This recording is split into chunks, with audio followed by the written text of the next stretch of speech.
이놈의 검버섯은 왜 계속 생기는 거야? 검버섯 때문에 고민하시는 분들 거울 볼 때마다 한숨이 먼저 나오진 않으신가요? 그런 분들을 위해 결론부터 먼저 말씀드리겠습니다. 검버섯이 있는 분들은 세수를 깨끗하게 하는 것보다 피부 자극을 줄이는 것이 우선입니다.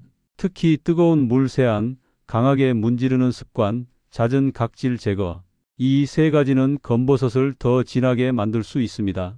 많은 분들이 얼굴을 깨끗하게 씻어야 피부가 좋아진다고 생각하시지만 실제로는 그 반대인 경우도 많습니다.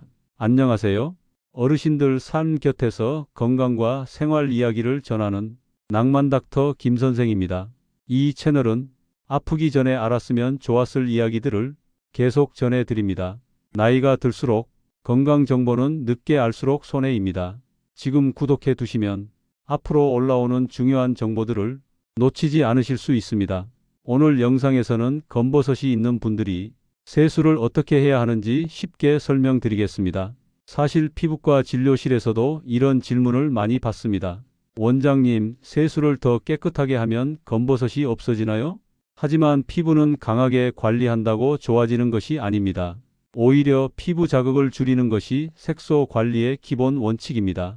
그래서 지금부터 말씀드리는 세안 방법은 검버섯이 있는 분들이라면 꼭 기억해 두시면 좋겠습니다. 첫 번째로 중요한 것은 물 온도입니다. 많은 분들이 세수를 할 때 뜨거운 물을 사용합니다.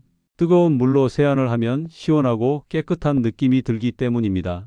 하지만 피부과 연구에 따르면 뜨거운 물은 피부의 피지막과 수분 보호막을 빠르게 제거할 수 있습니다.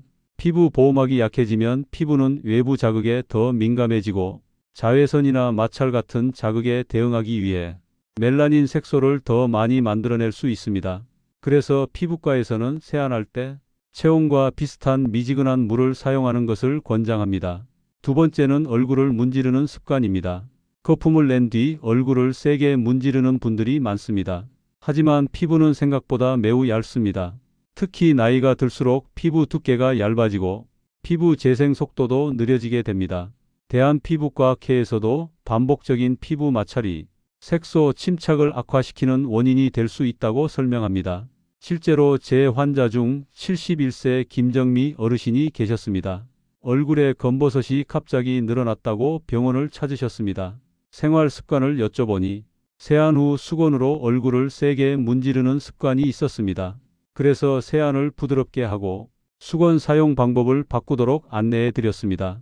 몇 달 후 다시 진료를 보았을 때 검버섯이 완전히 사라지지는 않았지만 색이 더 진해지는 속도는 확실히 줄어든 상태였습니다. 세 번째는 잦은 각질 제거입니다. 요즘은 각질 제거 제품이 많다 보니 매일 사용하는 분들도 있습니다.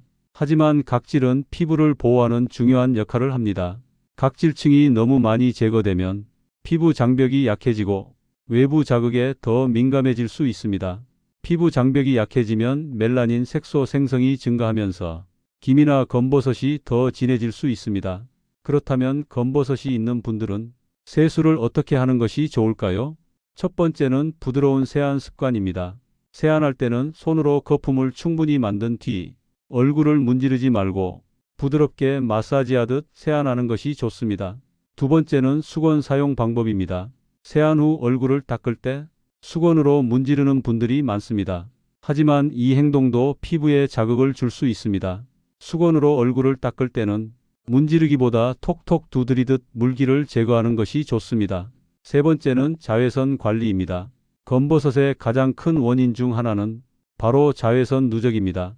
자외선은 멜라닌 색소 생성을 증가시키기 때문에 검버섯이 더 진해질 수 있습니다.